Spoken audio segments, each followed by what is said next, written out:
Salutations all, and welcome to the first RWBY Revisited, where I'll examine an aspect of RWBY that may not have reached its full potential. I'd like to start off by saying that I thoroughly enjoy this show, and my analysis of these aspects comes from a place of appreciation, not hate. There are aspects of this series that have fallen short, however. I aim to take a deep dive into these issues and see how they could have been handled differently, and what I would do if I were in charge to help alleviate them. Please note that spoilers for all seasons will follow, so if you aren't up to date, now is your chance to back out. Also note that content directly featured in the show will be weighted more heavily than that which is clarified or revealed in supplementary material. For our first installment, I'll be taking a look at a fundamental aspect of the show: aura, semblances, and magic. While the names and roles of each of these are distinct, they all fall under the principle of a magic system in terms of writing. Magic systems that are featured in fantasy and sometimes sci-fi fall into two categories: soft magic systems and hard magic systems. Soft magic systems are defined as being vague, where the rules of the magic aren't made clear to the audience. Harry Potter is an example of this. Be it in the books or films, we're never given many rules on how the magic works. Do people create spells to do things, or are they pre-existing things that are discovered? Incredible things are possible, but the limits of the magic are never explained. Great care must be handled with soft magic systems, as because of their ambiguous nature, the audience could be left wondering why problems were not simply solved with magic. Hard magic systems are the opposite. The system has clearly defined rules and limits, and it is generally a plot point that these limitations must be worked around. An example of this would be in Avatar: The Last Airbender. Bending involves manipulating one of the four elements, and it is a genetic trait, not something that can be learned by anyone. An individual is also limited to being able to bend only one element, with the only exception to that being the avatar. One can improve their bending abilities with training, thus allowing them to produce more impressive feats. Now, hard and soft magic systems are not necessarily a binary value. The magic, or equivalent, can be very well understood in some areas, while also being vague in others. RWBY's implementation of aura, semblances, and magic fall under this category. Let's begin with discussing aura. Aura is described as a sort of energy that is connected to a being's soul. It's produced by all living things, including animals. The only things stated to not produce aura are Grimm. One can train themselves to activate their aura, or someone else can activate it for them, as shown when Pyrrha does so for Jean. Once activated, it can protect the individual from harm, and even grant that person a unique semblance. Its strength is limited, however. Sufficient damage can break the shield. This does lead to a few questions, however. Can aura protect someone from something such as being poisoned? How does it determine what to protect a user from? As in, would chewing food cause the shield to take damage? Force would be applied to the user's teeth, after all. What if one were to strike an opponent with their body? Would doing so damage the attacker's aura, as force is applied to the one doing the striking? Hazel is also shown to be able to willingly insert dust crystals into his arms, without his aura stopping them. These questions must be considered in any universe where such shields are present, be they magical or technological. We know that it can protect individuals from extreme temperatures for a time, as Yang has stated that the cold of Atlas's wilds won't harm them until their aura is depleted. An individual can also be healed by their aura, but that is tied to the strength of their aura and how much they have remaining. During its initial explanation, we also see Ren projecting it from his hands to prevent a King Taijitu from biting him, but it has not been seen in such a capacity since. It also seems to be able to increase the user's awareness of their surroundings, letting them know if they are being watched or if someone is approaching. The major problems with aura, however, is its strength being communicated to the viewer, and its consistency. First, let us examine the issue of its consistency. In earlier seasons, characters were able to absorb immense amounts of damage without much effort, as their aura shielded them from it. In one episode, Yang is witnessed to be struck and blown through the ceiling, taking a full 96 seconds to land again. Terminal velocity occurs in roughly 12 seconds, meaning that she was protected from the initial hit, the force required to break through the roof, and over a minute of falling. Conversely, in Volume 8, Yang's aura breaks in a single hit from Neo. This attack had much less force behind it, and Yang's aura had not taken any significant damage for it to have been weakened. Not only did it break, but she was rendered barely conscious from it as well. Some have argued that Yang was fatigued at the time, weakening her aura, but if so, that was not clearly communicated in the show, and neither was it confirmed. RWBY's aura also breaks from a much smaller fall in the same volume. While Yang managed to achieve terminal velocity several times over, RWBY only fell for 3 seconds, appearing to be dropped from a roughly 3-story height. While aura strength varies from person to person, every member of the main cast has been shown to have survived falls from a much greater height and velocity. This inconsistency is unfortunate. It makes it seem as though a character's aura is only as strong as the plot needs it to be in that given moment, rather than how strong it should be based upon that character's unique combat style, training, and resilience. We're currently waiting for Volume 9 at the time of this recording, so nothing can be done about the volumes of the past without remaking them entirely. But moving forward, Rooster Teeth's solution to this discrepancy would be to stick to a level of strength for each character and keep it to those parameters. Aura shields seem to have gotten weaker as the volumes have gone on, so I can only assume that earlier seasons were to be taken as exaggerations or simple oversights. The second problem is conveying the strength of a character's aura to the viewers. As the budget for the show increased and Rooster Teeth had better programs to render RWBY in, the characters gained a sort of flickering energy effect when they took damage. Its color varied per individual, and it gave a wispy effect when it was broken. This was a massive improvement, as now it was clear when a character suffered a significant blow, and conveyed when their shield was broken. The only problem here, however, is that we don't know how much strength remains in a character's aura shield after they've been hit. A similar visual effect occurs in the Halo games. When fighting an enemy with an energy shield, its flickering effect will become stronger and brighter until it breaks entirely. This lets the player know at a glance how much damage they're doing. Something that quickly makes the shield's glow increase is an instant identifier that they are doing more damage than another weapon that causes it to do so at a slower rate. RWBY could adopt a similar setup. If a character has plenty of aura remaining, the flicker effect may appear much less intensely, as opposed to when they only have a small amount remaining. Or it could be done inversely, having it glow brightly to indicate that the shield is still strong, while only glowing dully when it's almost depleted. Either way would be sufficient. Next, let's talk about semblances. Characters are able to achieve a semblance after they've unlocked their aura, and it provides them with a power that is unique to them. While there are semblances that are similar to each other, every one is supposed to be unique. They range from combat-related powers, to utility-based abilities, to talents that support others. Many of these semblances are extremely creative and well implemented, but there are a few missteps. For example, Weiss's semblance is all over the place.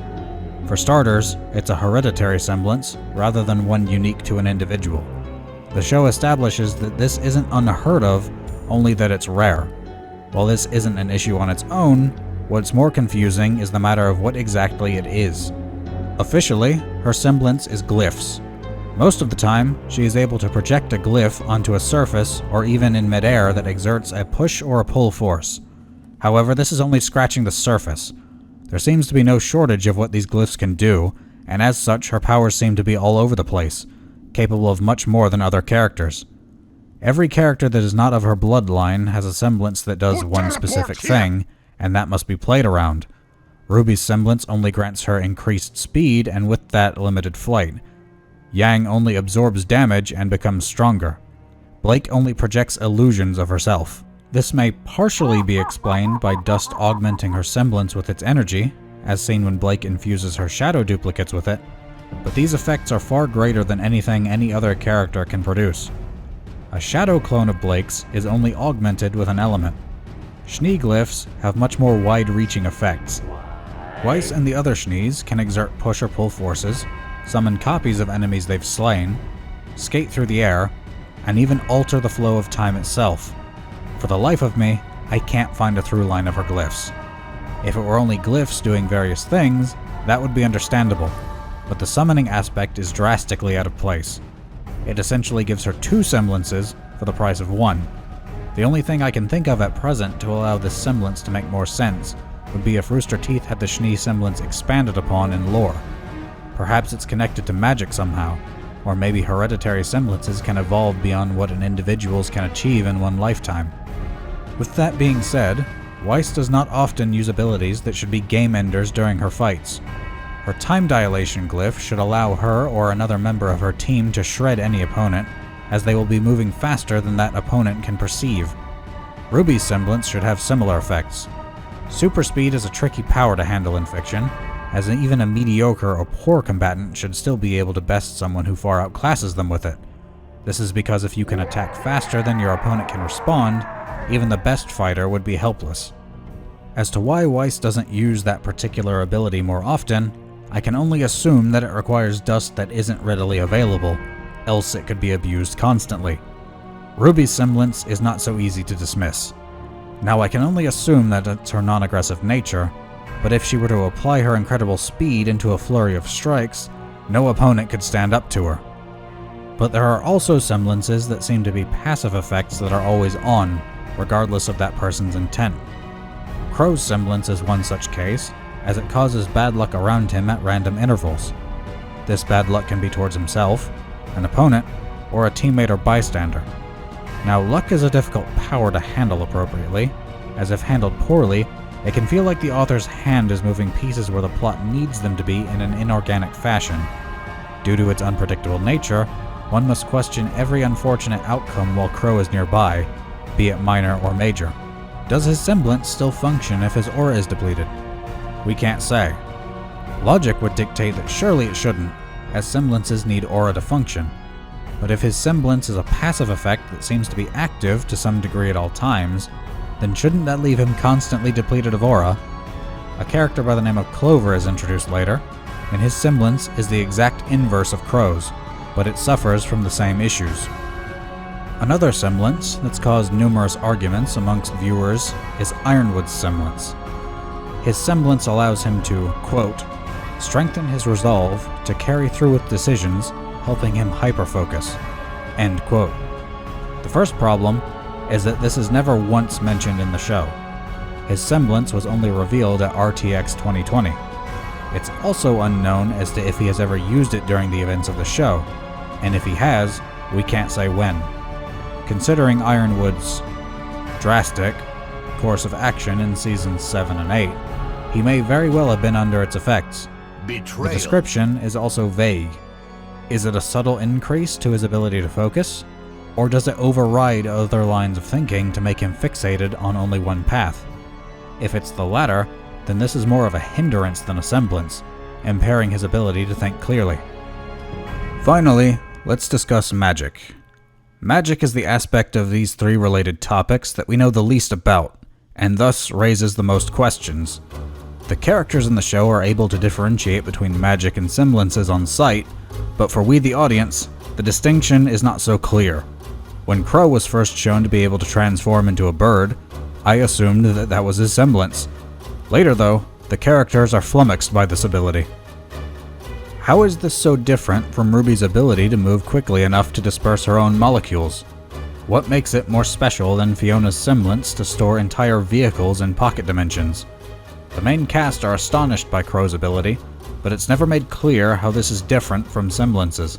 We're later shown that humanity all once had the ability to use magic, but they were annihilated by the gods of light and dark. After an undefined amount of time, humans and the Faunus now exist, but they can't use it, leaving Salem and Ozma as the only ones with access to magic. Now Salem uses it to fly, augment Grimm, and use various offensive abilities. Ozma is different, however. While nothing seems to diminish Salem's power, Ozma has stated that he has less power than he once did, due to the creation of the Maidens, and giving Crow and Raven the ability to transform into birds. I still have to question how this weakened him, however. Salem has been alive for thousands of years at least, and her magic hasn't been affected by how much she uses it. Would Ozma's strength return if the Bronwyn twins were to die, or the Maidens cease to exist? Without understanding how the magic works, we can only speculate. Now the Maidens are the aspect of magic that we know the most about. There are 4 of them, 1 for each season. They can manipulate the elements, though there doesn't seem to be any distinction between them in terms of their powers. They are also the only ones capable of unlocking a vault in each kingdom, 1 corresponding to each vault. It is a power that can only be granted to women, and when one dies, its power will pass on to the woman that the current holder was thinking about, or to a random woman if she was thinking about a man. The problems with the magic in RWBY are much the same as any fictional universe with a soft magic system. We understand some of how it works, but because we don't have knowledge of what restricts it, we can't truly anticipate how it can be used. Oscar uses Ozma's cane to create a massive explosion, but there was no indication that it was capable of that level of destruction before. Maidens seem to be able to instantly understand how to utilize their newfound powers, with Cinder, Penny, and Winter almost immediately understanding that they can fly and unleash elemental attacks. Are the Maidens' powers tied to their aura, and thus inaccessible if their aura is depleted? What are the limits of the Maiden powers? If they originally came from Ozma, who is a man, why are they restricted to women? Was that something that he intentionally did, or was it accidental? Silver Eyes are also enigmatic. They possess the ability to turn Grimm to stone, but we know precious little else about them. They may be a genetic trait, as RWBY and her mother both share them, but this is unconfirmed. Its strength is also undetermined, as the Wyvern in Volume 3 was not killed by it, merely turned to stone and incapacitated. The Leviathan in Volume 6, though, was only encased in stone and was able to break free. We don't know for certain if this is due to the energy being weaker, or if the Leviathan is stronger or more resistant to it than the Wyvern. The Silver Eyes seem to be a threat to Salem, or at the very least a hindrance to her goals, as she has had many of them killed over the years, as was almost the fate of Maria. This leads many to speculate that the Silver Eyes will be instrumental in Salem's downfall, but again, all we can do is speculate, as Salem is only partially Grimm. Lastly, the relics still have some mystery about them. We know next to nothing of the Relic of Destruction at present, so it will be omitted from this discussion. However, the Relic of Creation is monstrously powerful. We know that the spirit inside, Ambrosius, can create almost anything, provided he has a frame of reference and materials. This can be used as an instant win button. To expose the vault of Vacuo, all Salem need do would be to tell Ambrosius that she wants to recreate Vacuo high in the air using the current materials of Vacuo. The resulting devastation would kill everyone there and leave her with no opposition between herself and the vault. The Relic of Knowledge was also squandered by Ozma. His question to Jin was, "How do I destroy Salem?" This has two qualifiers. The first being I. That limits any response to what he would be able of doing on his own. Seeing as Salem was cursed into immortality, he has no such capacity. The second qualifier was destroy. This eliminates any chance of purging her of the Grimm that infects her, or convincing her of any other path. At no point in his many lifetimes did Ozma consider rephrasing his question. Time is also shown to stand still when a relic is being used. If that's the case, why doesn't anyone simply summon the spirit inside to stop time, then execute any nearby opponents? Cinder used the Relic of Creation while in the presence of characters that she wished dead, but she did no such thing. Can they not take any action while time is paused? It's never confirmed, so it warrants questioning. These issues can all be resolved with more information. If we're better informed of how magic works, and what makes it separate from Semblances, then most of these dilemmas will disappear. This is why I always recommend that works that involve soft magic systems use it as a secondary element, seldom seen so that it cannot affect the plot in ways that the audience can't anticipate. When magic or advanced technology has unclear rules, or an undetermined level of power, it can seem cheap when used to resolve a problem that the characters are facing. As I said before, I thoroughly enjoy RWBY, and I eagerly await Volume 9, and it is this fondness of the show that prompts me to analyze it like this. If the show was garbage, then I wouldn't be invested enough to dig into it. I'd like to thank those of you who have stuck around to hear my 2 cents, and may all of you have a weapon in each hand.